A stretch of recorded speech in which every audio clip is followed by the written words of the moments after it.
नमस्कार, डीटीवी भारत में आपका स्वागत है। मैं हूं पूजा वर्मा। शुरुआत करते हैं खबरों की। इससे पहले नजर डालेंगे इस वक्त की हेडलाइन पर। राष्ट्रीय कार्यकारिणी की बैठक से पहले दिल्ली में जेडीयू की अहम बैठक। थोड़ी देर में शुरू होगी राष्ट्रीय पदाधिकारियों की बैठक। अनलॉक 5 की तैयारियों में बिहार सरकार। 5 अगस्त के बाद आपदा प्रबंधन समूह की बैठक में होगा फैसला।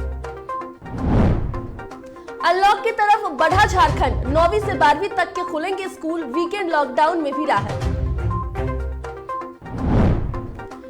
नेपाल की बारिश और मानसून की सक्रियता ने बढ़ाया उत्तर बिहार में बाढ़ का खतरा। 4 अगस्त तक मूसलाधार बारिश के आसार।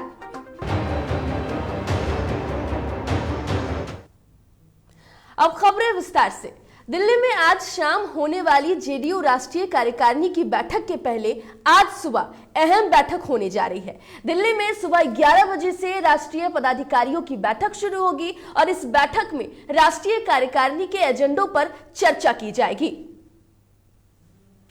तो बता दें आपको कि बैठक में कई एजेंडे तय होने वाले हैं और साथ ही साथ कार्यकारिणी से बैठक से पहले जो है ये जेडीयू की अहम मीटिंग है और इसमें कई ऐसे अहम मुद्दे हैं जिस पर बात किए जाएंगे। कई ऐसे एजेंडे हैं जिसको लेकर के बात की जाएगी। कार्यकारिणी बैठक से पहले ये अहम बैठक कई ऐसे अहम मुद्दों पर चर्चा की जाएगी जिसको लेकर के कार्यकारिणी बैठक में जो एजेंडे होंगे उसमें मोहर लगेंगी। तो अहम बैठक है ये और इस अहम बैठक से कई ऐसी बातें हैं जो निकलकर सामने आने वाली हैं जिसको लेकर कार्यकारिणी बैठक जब होगी तो उस अहम फैसलों पर मोहर लगाया जाएगा। जिसमें से एक अहम जो फैसले निकलकर सामने आ रहे हैं वो ये है कि राष्ट्रीय अध्यक्ष जो है वो अब लल्लन सिंह को बनाया जा सकता है। तो इस खबर को लेकर के आपको बता दें कि ज्यादा जानकारी देने के लिए हमारे साथ फोन लाइन पर न्यूज रूम से अभिषेक जुड़ गए हैं। अभिषेक, आपसे जानना चाहेंगे कि आज एक अहम बैठक होने वाली है। कार्यकारिणी जो बैठक है उससे पहले कितना अहम है ये? बिल्कुल, देखिए ये बैठक बहुत महत्वपूर्ण है पूजा, और ये बैठक नेतृत्व परिवर्तन को लेकर है। जेडीयू में बड़ा बदलाव होने जा रहा है। जेडीयू में नेतृत्व परिवर्तन होने जा रहा है। जेडीयू की राष्ट्रीय कार्यकारिणी की आज बैठक है। उससे पहले जेडीयू के राष्ट्रीय पदाधिकारियों की बैठक होने वाली है और जेडीयू की राष्ट्रीय पदाधिकारियों की बैठक में ये परंपरा है कि जब भी किसी पार्टी की राष्ट्रीय कार्यकारिणी की बैठक होती है उससे पहले पदाधिकारियों की बैठक होती है। उस पदाधिकारियों की बैठक में ये एजेंडा तय होता है कि आखिर कौन से एजेंडे पर कार्यकारिणी की बैठक में चर्चा होगी। तो जेडीयू की आज राष्ट्रीय कार्यकारिणी की बैठक 4 बजे से है, शाम 4 बजे से, और जेडीयू के राष्ट्रीय पदाधिकारियों के बैठक में एजेंडा तय होगा कि किन किन एजेंडों पर जेडीयू की राष्ट्रीय कार्यकारिणी की बैठक में बात होगी। तो सबसे महत्वपूर्ण जो इस बैठक से निकलकर सामने आने वाला है वो ये निकलकर आने वाला है कि जेडीयू का नेतृत्व परिवर्तन। आरसीपी सिंह जेडीयू के राष्ट्रीय अध्यक्ष पद से हटाए जा सकते हैं या फिर उनकी छुट्टी हो सकती है। किसी दूसरे व्यक्ति को यह जिम्मेवारी मिल सकती है। अब सवाल यह है कि नीतीश कुमार ये जिम्मेवारी किसको देते हैं। रेस में कई नाम हैं, उपेंद्र कुशवाहा भी हैं, ललन सिंह भी हैं, रामनाथ ठाकुर भी हैं, कई बार वशिष्ठ नारायण सिंह का नाम भी चर्चा में आ जाता है। लेकिन नीतीश कुमार किसे राष्ट्रीय अध्यक्ष पद की जिम्मेवारी देते हैं ये देखना होगा। कई बार हमने देखा है, एक बार नहीं कई बार हमने देखा है कि हम जो जिन तस्वीरों की कल्पना करते हैं नीतीश कुमार के फैसले उस तस्वीरों से बिल्कुल इतर होते हैं। नीतीश कुमार हमेशा चौंकाते रहे अपने फैसलों से, तो क्या इस बार भी नीतीश कुमार अपने फैसले से चौंकाने वाले हैं? ऐसे में जब यह तय माना जा रहा है कि ललन सिंह या उपेंद्र कुशवाहा दोनों में से कोई एक जेडीयू के राष्ट्रीय अध्यक्ष हो सकते हैं, देखना होगा क्या कार्यकारिणी की बैठक के बाद कोई तीसरा उभर कर सामने आएगा जो जेडीयू का राष्ट्रीय अध्यक्ष होगा, या जो संकेत हैं फैसला भी उसी हिसाब से होगा। अभिषेक, दिल्ली में भी कार्यकारिणी की आज बैठक होने वाली है और नीतीश कुमार भी मौजूद रहने वाले हैं। क्या कुछ बातें जो है इससे निकलकर सामने आ रही हैं? देखिए, ये तय है कि जब नीतीश कुमार दिल्ली में हैं, जेडीयू की राष्ट्रीय कार्यकारिणी की बैठक है। नीतीश कुमार जब दिल्ली से पटना लौटेंगे तो जेडीयू में बिहार की सियासत में बदलाव की स्क्रिप्ट लिखकर लौटेंगे। जेडीयू में जो बदलाव होगा उससे बिहार की राजनीति पर जाहिर तौर पर असर होगा। एनडीए में बीजेपी और जेडीयू के रिश्तों पर भी बहुत असर हो सकता है। इन परिस्थितियों में जब जेडीयू और बीजेपी का टकराव अक्सर खुलकर सामने आ जाता है तो जाहिर तौर पर इस बैठक से बहुत कुछ निकलकर सामने आना है। इसीलिए हमारे दर्शकों की भी और हमारी निगाहें भी इस बैठक पर टिकी हुई है। बिल्कुल अभिषेक, बहुत बहुत धन्यवाद आपका तमाम जानकारी के लिए। तो बता रहे हैं आपको कि अभी पदाधिकारियों की बैठक होने वाली है और इसके बाद दिल्ली में शाम 4 बजे जो है वो कार्यकारिणी बैठक होगी। कई ऐसे एजेंडे हैं जिन पर मोहर लगाई जाएगी और कई ऐसी बड़ी बातें हैं जो निकलकर सामने आने वाली है। तमाम खबरों पर नजरें बनी हुई है। बढ़ते हैं अगली खबर की ओर। मुजफ्फरपुर में बेखौफ अपराधियों ने मुखिया पति को गोली मार दी। बताया जा रहा है कि समस्तीपुर जिले के कल्याणपुर प्रखंड के सैदपुर पंचायत के मुखिया पति को बाइक सवार अपराधियों ने गोली मार दी, जिसके बाद गंभीर रूप से घायल मुखिया पति का इलाज शहर के एक निजी अस्पताल में चल रहा है। वहीं सूचना मिलने के बाद पुलिस मामले की जांच पड़ताल में जुट गई है।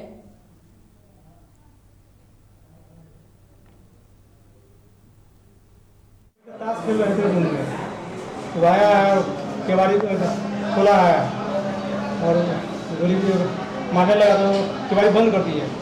बंद के जो होकर मारा था हमारा बगल से निकल गया गोली, फिर केवाड़ी सटा रहे थे उस दो होक मार दिया। उसके बाद केवाड़ी हम लोग बंद कर दिए, तब फिर गाली भी दे देना, दो होकर मारा तो लग गया है 110 के। उसके बाद गाली भी देते हुए बेतिया में एक सप्ताह से लापता पेंटर का शव उसके घर से मिलने से इलाके में सनसनी फैल गई है। घटना मुफस्सिल थाना क्षेत्र की है। बताया जा रहा है कि 22 जुलाई को पेंटर मेडिकल कॉलेज अस्पताल से लापता हो गया था, जिसके बाद परिजनों ने मुफस्सिल थाना में गुमशुदगी की शिकायत दर्ज कराई थी, जिसके बाद व्यक्ति का शव उसके घर से बरामद किया गया। हालांकि मृतक की पत्नी ने हत्या की आशंका जताई है। हॉस्पिटल में बच्चा के भर्ती कैले रहनी, दोनों आदमी संग रहनी सन। ओकरा बाद में बीफे दिन पड़ला, काल 8 दिन भइल। हमरा से कहनी जब हम आवता नियम, तो हम कहनी कहाँ से, तो बोलू हम आवतनी बाजार उड़ जाता नहीं, हम आवतनी। ओकरा बाद से दिन भर इंतजार कैनी, अब अभी ले ना आनी। तले लगनी हम रोए, कहनी कहाँ चल गई। सहरसा जिले में 60 वर्षीय महिला का शव मिलने से इलाके में सनसनी फैल गई। घटना के संबंध में बताया जा रहा है कि अहले सुबह रनु देवी अपने घर से निकल किसी काम के सिलसिले में निकली थी, लेकिन घर वापस नहीं लौट सकी, जिसके बाद परिजनों ने काफी खोजबीन की। इसके दौरान महिला का शव बरामद किया गया है। इधर सूचना मिलते ही स्थानीय पुलिस मौके पर पहुंची और शव को कब्जे में लेकर पोस्टमार्टम के लिए अस्पताल भेज दिया।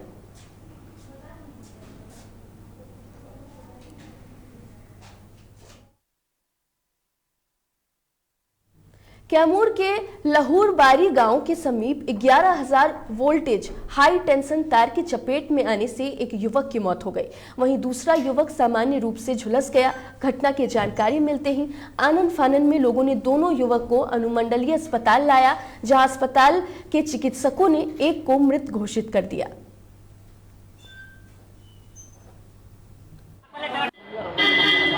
पटैया बढ़िया आवता, हमारे में मुर्दा नहीं आवता मर्दे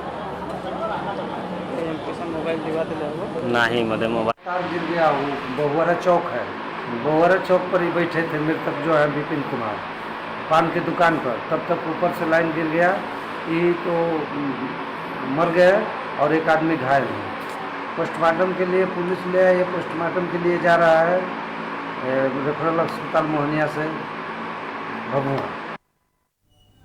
लखीसराय पुलिस ने नौनगढ़ चेक पोस्ट पर जांच के क्रम में 2 वाहन से भारी मात्रा में विदेशी शराब बरामद किया। इस दौरान पुलिस ने 3 कारोबारी को भी गिरफ्तार किया है। गिरफ्तार शराब कारोबारी लखीसराय और समस्तीपुर के रहने वाले हैं। एसडीपीओ रंजन कुमार ने बताया है कि एसपी सुशील कुमार के द्वारा सभी थाना अध्यक्ष को शराब के कारोबार पर पैनी नजर रखने की हिदायत दी गई है।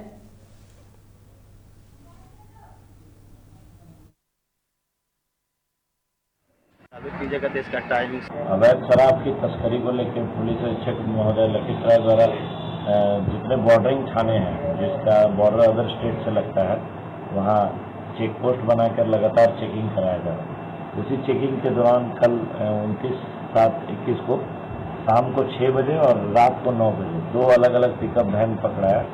पहले पिकअप वैन में स्ट्रेलरिंग रिजर्व जो शराब की बोतल है, कुल 576 बोतल 375 ml की, करीब 216 लीटर विदेशी शराब। छपरा के जयप्रकाश विश्वविद्यालय के मुख्य परिसर में प्रशासन ने अवैध बालू के परिवहन में जुटे ट्रकों को जब्त कर खड़ा कर दिया है।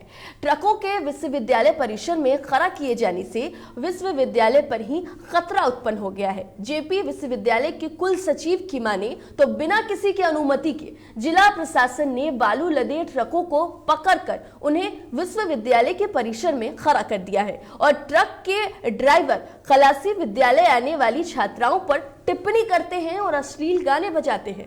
विश्वविद्यालय परिसर के अंदर सड़कें टूट गई हैं और मुख्य द्वार के खुले रहने के कारण असामाजिक तत्वों का जमावड़ा लग रहा है, जिससे पूरा परिसर असुरक्षित हो गया है। प्रशासन की मनमानी के खिलाफ मुख्यमंत्री और शिक्षा मंत्री को भी पत्र लिखा गया है ताकि इस समस्या का समय रहते निदान किया जा सके। फिलहाल एक छोटा सा ब्रेक लेंगे और जब वापस लौटेंगे तो इस खबर पर विश्लेषण करेंगे।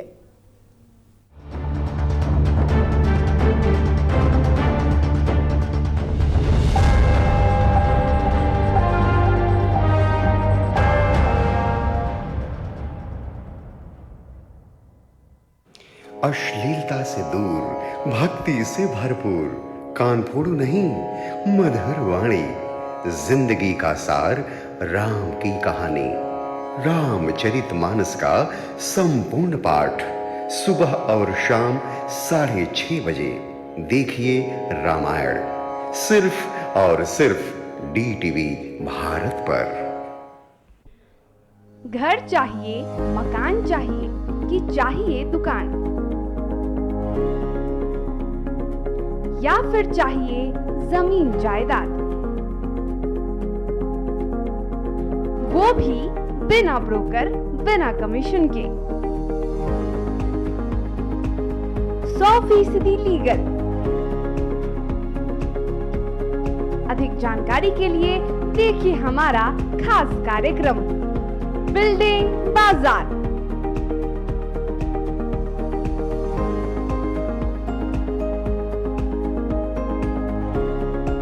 Finance expert engineer Madan Gupta के साथ सिर्फ DTV भारत पर, शनिवार और रविवार रात 8:30 बजे।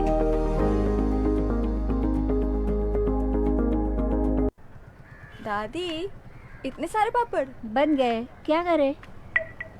कच्चा पापड़, पक्का पापड़, एक्स्ट्रा पापड़, इंस्टा पापड़, कक्कर दादी के छत का पापड़ विद ऑनलाइन प्रेजेंस बन गया धाकड़। फोन पे करके ऑर्डर ही ऑर्डर, सब वावा हो गए इसको खाकर। कच्चा पापड़, पक्का पापड़, चंडीगढ़ to चेन्नई बढ़िया सापड़। कच्चा पापड़, पक्का पापड़, एक्स्ट्रा पापड़, इंस्टा पापड़। बिजनेस बढ़ाओ इंडिया के फास्टेस्ट 4G के साथ, स्पीड से बढ़ो विद वी गिगानेट। और ये रहा आपका बर्थडे गिफ्ट। पापा, बेटा ये कैसा है? ये दुनिया क्यों न समझे, मेरी दुनिया बदल गई।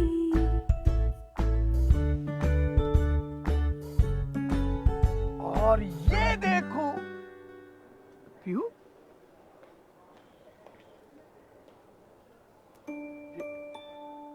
पीहू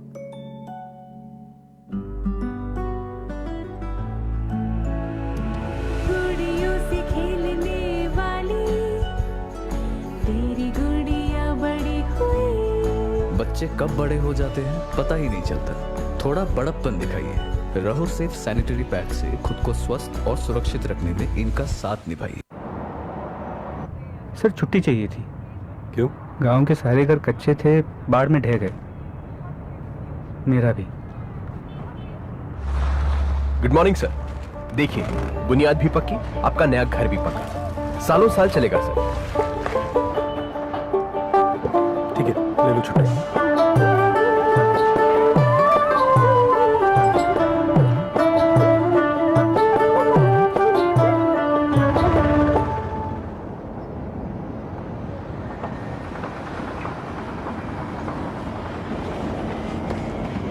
लो हो गया घर पक्का। छुट्टी कैंसिल।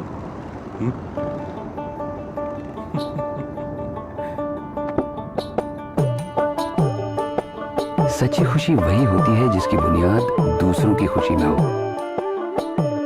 कोणार्क, खुशियों की बुनियाद। अबे गुड्डू ठीक से लगाओ बे, रिश्तेदार आएंगे तो उनको लगना चाहिए ना कि इस घर में हमारे चंदा का कितना मान सम्मान है और आज हम और हमारा परिवार कितना खुश है। हाँ हम तो आपको बताने ही भूल गए, हमारी चंदा इतने सालों बाद गाभन हुई है। हाँ अब पहले जो दो आए ना तो स्वस्थ और तंदुरुस्त कैसे रहेगी। भला हो मधुसूदन गोल्ड पशु आहार का, जिसके देने से हमारी चंदा गाभन हुई और उसको एक रिष्ट पुष्ट बच्चा हुआ। हाँ अगर आप भी अपने पशुओं से करते हैं प्यार तो उन्हें दीजिए सिर्फ और सिर्फ मधुसूदन गोल्ड पशु आहार, भाग खुल जाएंगे।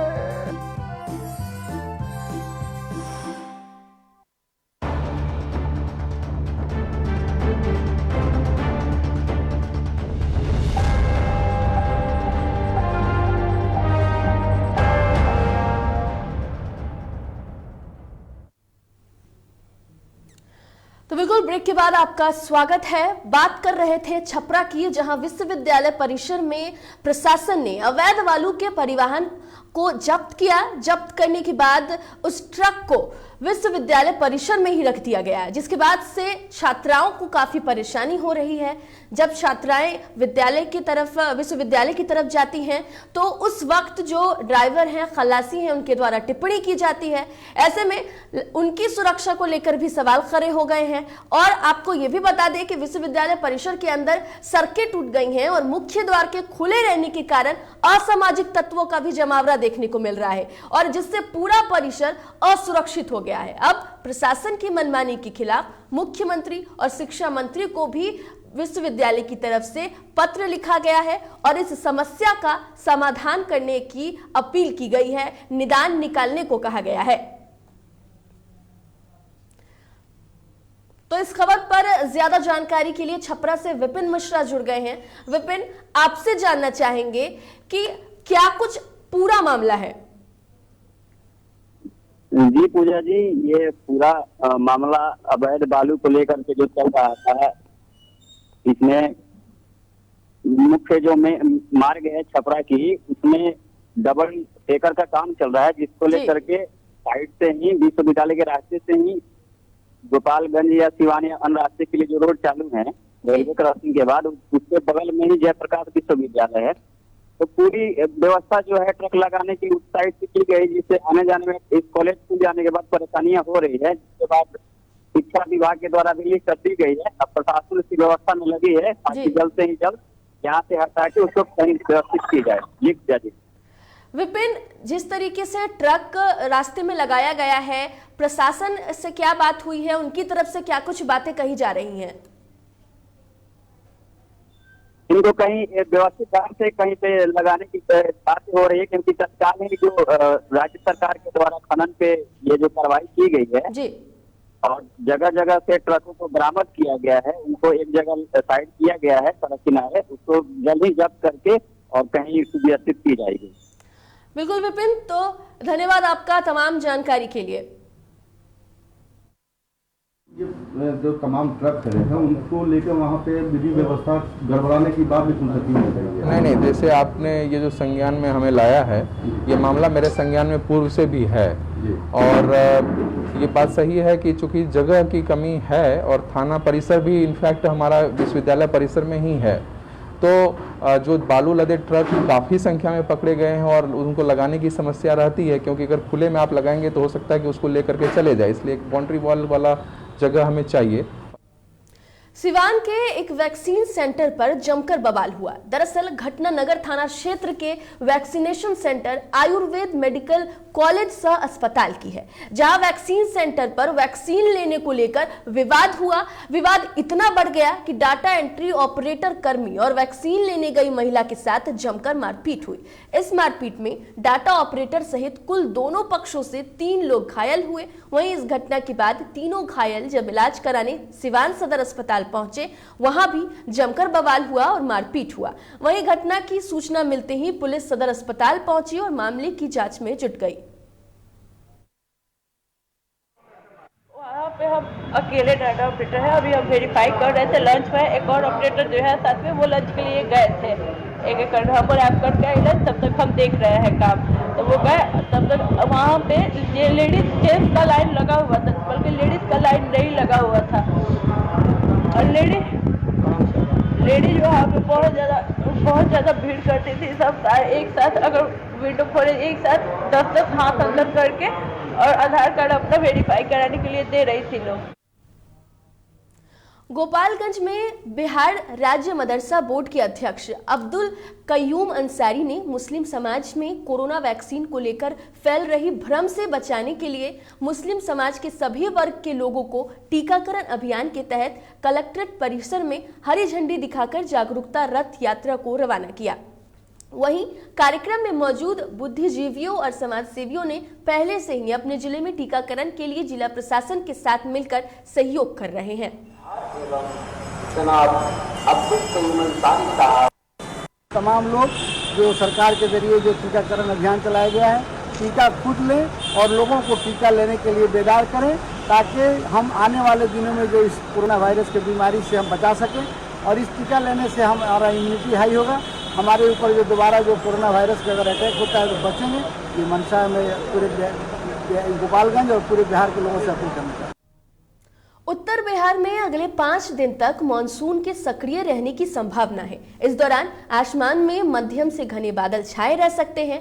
आमतौर पर तराई और मैदानी भागों के जिलों में हल्की से मध्यम बारिश होने के अनुमान है। वहीं नेपाल में हो रही बारिश से कई जिलों में बाढ़ का खतरा बढ़ गया है। जानकारी के अनुसार बिहार की बागमती और गंडक नदी में पानी रेड लाइन के करीब पहुंच चुका है। वहीं 2-3 अगस्त को पूर्वी और पश्चिमी चंपारण के जिलों में भारी बारिश की संभावना बनी हुई है।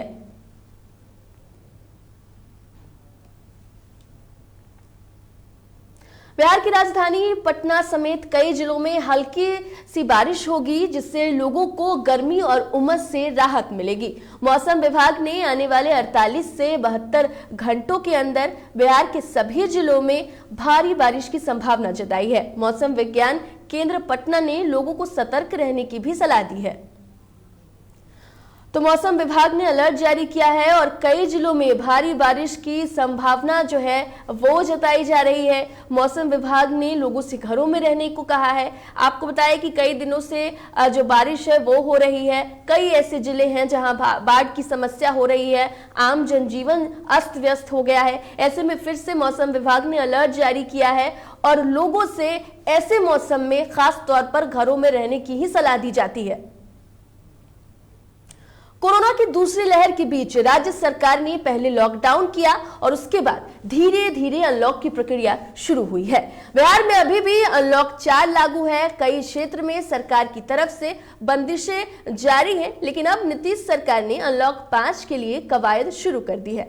अनलॉक 4 की समय सीमा 6 अगस्त को खत्म हो रही है। इसके बाद छूट का दायरा कैसे बढ़ाया जाए, इसके लिए सरकार ने फीडबैक लेना शुरू कर दिया है। बिहार के मुख्य सचिव ने वीडियो कॉन्फ्रेंसिंग के जरिए सभी जिलों के डीएम के साथ इस मामले पर बातचीत की है। तो बता दें आपको कि आपदा प्रबंधन समूह जो है वो बैठक करेगा और इसको लेकर जानकारी देगा। अनलॉक 5 की तैयारी में अब बिहार सरकार जुट गई है। कई रियायतें दी जा सकती हैं, कई जो पाबंदी लगे हुए हैं उस पर लोगों को छूट दी जा सकती है। 5 अगस्त के बाद ये फैसला आपको बताएं कि होगा और अनलॉक 5 की तैयारी बिहार सरकार लगातार कर रही है। आपदा प्रबंधन समूह की बैठक होगी और बैठक में तमाम जानकारी दी जाएगी। हालांकि कोरोना की तीसरी लहर आ रही है, ऐसे में सरकार उसको लेकर की भी तैयारियां कर रही है और दूसरी तरफ अनलॉक 5 की तैयारियों में भी अब सरकार जुट गई है। अब बात करेंगे झारखंड की खबरों की। झारखंड राज्य आपदा प्रबंधन पदाधिकारी की बैठक में सरकार ने अहम फैसला लिया है, जिसमें 9वीं से 12वीं तक की कक्षाएं ऑफलाइन ली जाएंगी। कोचिंग संस्थानों को भी खोलने की अनुमति सरकार ने दे दी है। अंतरराज्यीय बस सेवा भी चालू होंगे। इसके साथ रविवार को होटल रात के 10 बजे तक खोलने की अनुमति दी गई है। वहीं शादी समारोह में 100 लोगों के शामिल होने की अनुमति मिली है, लेकिन मंदिर को लेकर अब भी पाबंदी जारी है। इसके अलावा बैठक में कई अन्य तरह की रियायतें भी बरती गई हैं। देखिए, हमने पहले भी कहा है कि हालात को ध्यान में रखते हुए हमारा प्रयास है कि झारखंड राज्य का जीवन सामान्य हो और बहुत लंबे समय के बाद थोड़ी सी छूट हम लोगों ने और बढ़ाई है। मौजूदा हालात पर पूरा नजर है। मुख्यमंत्री हेमंत सोरेन ने झारखंड मंत्रालय में दिवंगत न्यायाधीश उत्तम आनंद के परिजनों से मुलाकात की। परिजनों ने मुख्यमंत्री से उत्तम आनंद की मौत के मामले को लेकर राज्य सरकार द्वारा उच्च स्तरीय जांच और SIT गठन किए जाने के लिए संतोष व्यक्त किया। मुख्यमंत्री ने परिजनों से कहा है कि मामले की जांच को लेकर राज्य सरकार गंभीर है और त्वरित गति से इस घटना का अनुसंधान पूरा कर परिजनों को न्याय मिले, यह राज्य सरकार की प्राथमिकता है।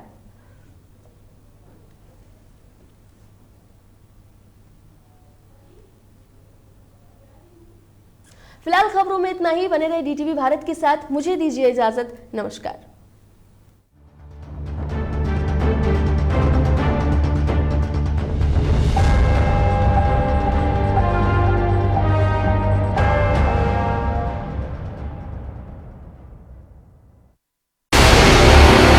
DTV भारत की मुहिम ऑपरेशन क्लीन। भोजपुरी में अश्लीलता बर्दाश्त नहीं। अश्लील गीत गाने वाले गायकों का करें बहिष्कार। संविधान की 8वीं अनुसूची में भोजपुरी को करें शामिल। बिहार सरकार करे सेंसर बोर्ड का गठन।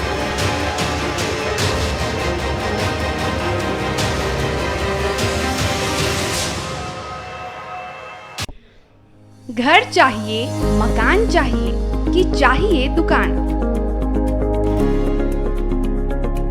या फिर चाहिए जमीन जायदाद, वो भी बिना ब्रोकर, बिना कमीशन के, 100% लीगल। अधिक जानकारी के लिए देखिए हमारा खास कार्यक्रम बिल्डिंग बाजार।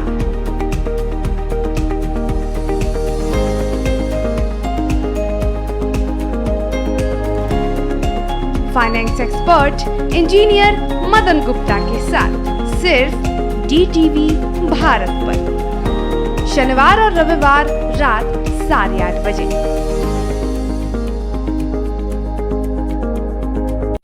अश्लीलता से दूर, भक्ति से भरपूर, कान फोड़ू नहीं, मधुर वाणी, जिंदगी का सार, राम की कहानी, रामचरितमानस का संपूर्ण पाठ, सुबह और शाम 6:30 बजे देखिए रामायण, सिर्फ और सिर्फ DTV भारत पर।